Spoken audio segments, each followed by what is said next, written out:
Good afternoon, ladies and gentlemen. Thank you, Madam Chair. I bring you greetings and an apology from Mr. Lee Rose, my counterpart consultant in Barbados for the male interviews, who unfortunately couldn't make it this early in the day, but he has promised to join us later on. Our research with men and boys in both countries included a total of 61 persons. 23 of them were interviewed in Barbados and 38 of them in Grenada. They aged between 11 and 80 years old. Of the number, 10 were juveniles. Those were persons under the age of 18, all of whom were offenders who had been arrested, charged, and instructed by the courts to participate in diversion or rehabilitation programs. 7 of the men interviewed, 3 of them in Grenada and 4 in Barbados, had been charged with intimate partner violence-related offenses, and they too were instructed by their judges or magistrates to participate in a program that is regionally run that is known as the Partnership for Peace program. It's a batterers of violence intervention program.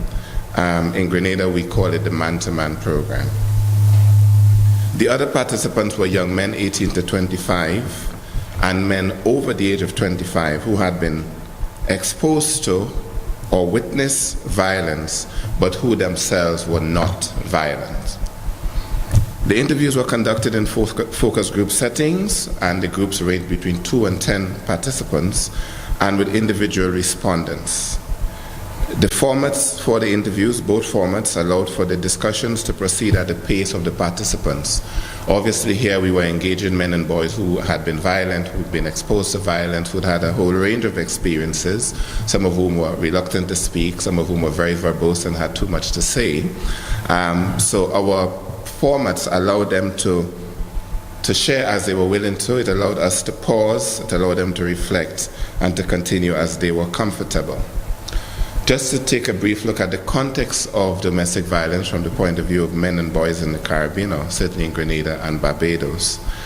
It is said that domestic violence and its related issues form a highly visible part of the pantheon of social and psychological indicators associated with poverty and deprivation in both countries. Some of the related indicators were prior exposure to family conflict, abuse, and violence, drug and alcohol misuse and dependency, emotional depression, helplessness and hopelessness, and powerlessness and the denial of human rights.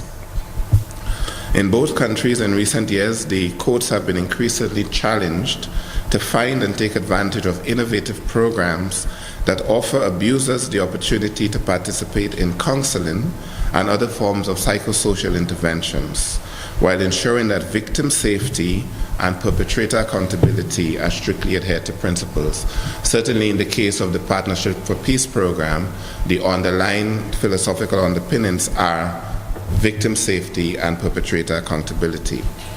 It is noticeable that in both countries, in recent years, there has been a marked increase in youth violence, and that includes violence perpetrated by young boys and men against their girlfriends. I work on situations in Grenada where boys as young as 13 and 14-year-old are being brought to court for beating their girlfriends, who are often their age or younger. And so the courts, the social work fraternity, and the judiciary have taken notice of this, and we are struggling to find ways to deal with it. A number of themes, a number of issues emerged in the interviews as to why men may commit violence, or what men saw as contributing factors to violence. In your packets, there is a summary of the findings of the survey so far, which treats with these issues, but we just wanted to highlight 4 key themes that we found common across both countries. One of them was the differentiation of the definitions of domestic violence. Across the board, respondents articulated 3 main descriptions of domestic violence. They saw physical violence, psychological or emotional violence, and to a far lesser extent, financial abuse as domestic violence. It was very noticeable across the interviewees that sexual violence was absent. Only 1 out of 61 participants mentioned sexual violence as a form of abuse.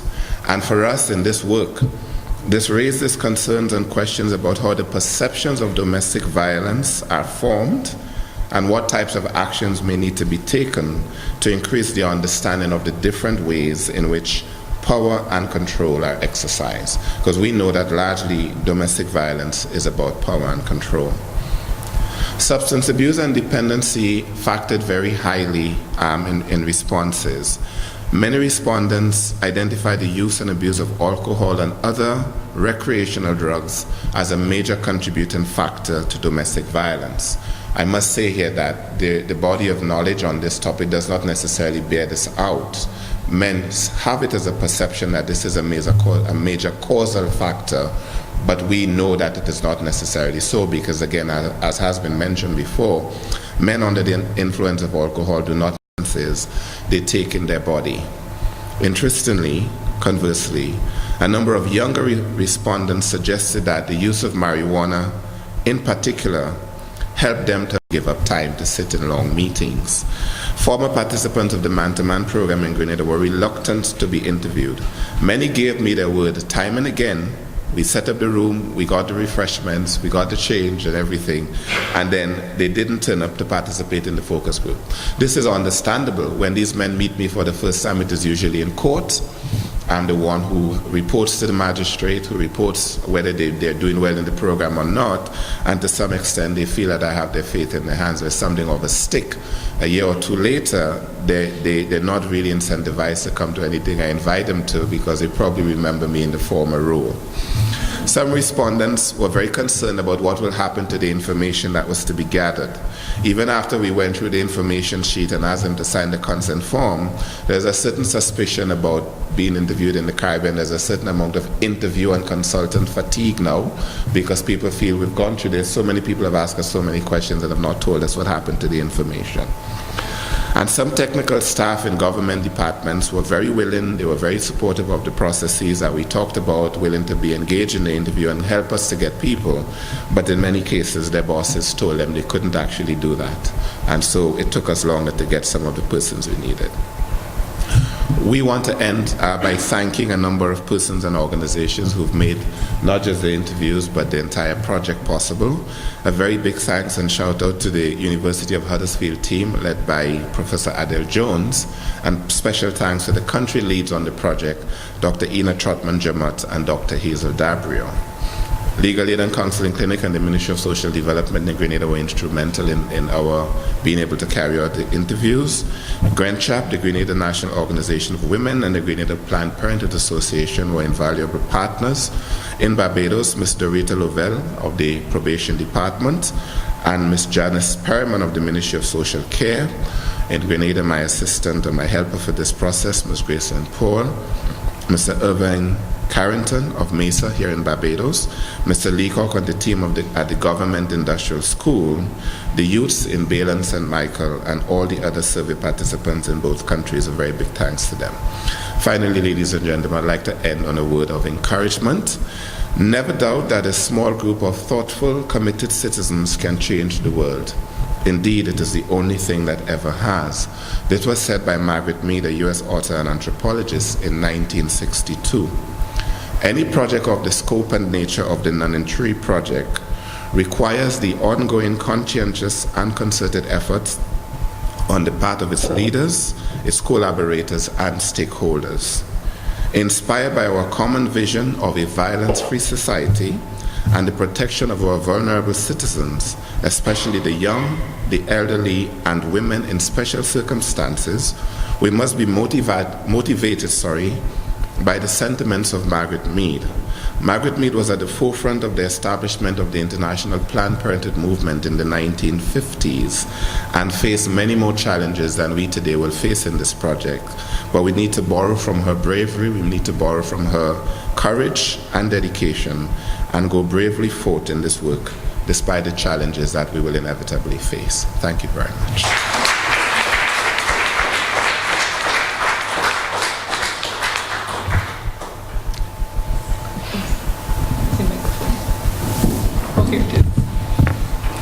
I'll just take, Trevor, you want to take questions? If there are any questions? Yes, I'll take two questions. for him to answer. You'll then move into our break.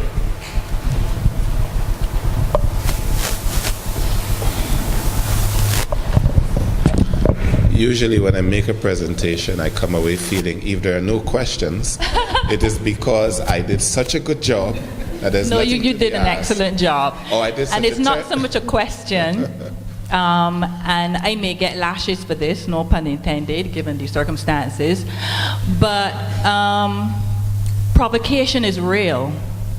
And as practitioners, when we talk about domestic violence, you know, we want to take that out of the equation because hitting is wrong, and you know, there's no such thing as provocation. But I'm telling you, I work at the welfare department, and it is real. We have women who come in who would have been battered, and when you talk to them about, you know, what had transpired, they would say to you, "Man, I know he good. I know how to push he buttons. I know what to do to get he to respond." But what's on the other end of that?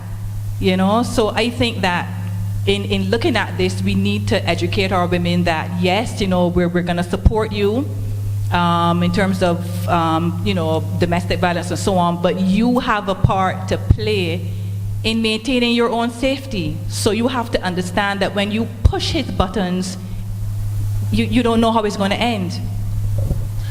Point well taken, ma'am. Provocation is real, but violence is a personal choice that is born out of learned behavior, that is based on the need to control and exercise power, and it can be unlearned. Thank you.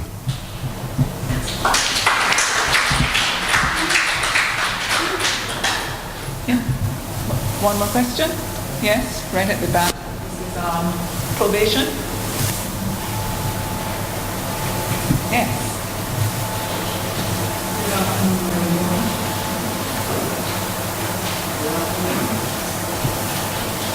The mic. Good afternoon, everyone. Absolutely. Probation Department. I'm wondering if during your research, if at any point in time you came to the conclusion, it may not have been scientifically proven, but came to the conclusion that socialization of men who before they were men were boys played a great part, or is playing a great part, on the prevalence of domestic violence.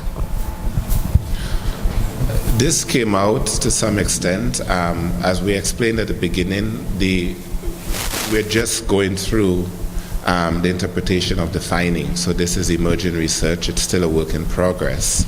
However, in your packets, there is a summary document that speaks to the findings to this point that touches on that issue of socialization. Again, that too is a real issue, but I have been in this work for 26 years, so I'm not nearly as young as I look.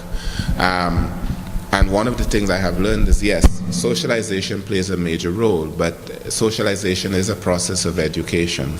And there is a possibility for re-education, and people can learn different and better behaviors as they go, if they have a mindset, if they're open to it, and if they're consciously aware of how their actions and behaviors can impact on others. That was two, right? Two questions. Thank you. Thank you for an excellent presentation. We're going to take our break now. It is going to be very much truncated. I'm going to ask you to take your beverage and whatever else is available, your beverage, and to bring it back into the room so that we can start again in 12 minutes. When we will have 2 minutes to get out there, 8 minutes to get your beverage, 2 minutes to get back in. And then we will have our feature presentation.